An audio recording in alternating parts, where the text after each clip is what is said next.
Hello guys, अगर क्या होगा 200 वाट को ये छोटू छोटू स्पीकर से 10 वाट का स्पीकर, ये 10 वाट का स्पीकर, ये 5 वाट का स्पीकर इसमें है, ये 10-10 वाट के स्पीकर है। अगर हम बजा दें तो क्या जल जाएगा? क्या स्पीकर जल जाएंगी? फट जाएगा? गांडू फट जाएंगे? क्या होगा? ये आप कमेंट में ज़रूर बताएं, ठीक है। इसमें 5 वाट का स्पीकर है, ध्यान से देखिए, दिख रहा होगा, ठीक है। और ये हमारा 200 वाट स्पीकर, अगर टोटल को जोड़ दे तो भी 200 वाट, 50 वाट मुश्किल से बन रहा है गाइस, बहुत मुश्किल से 50 वाट ही बन रहा है।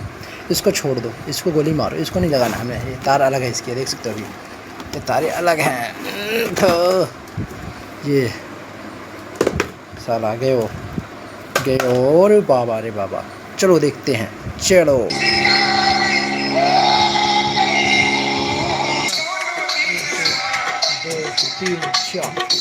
ये नहीं बज रहा, ये तो खराब नहीं है।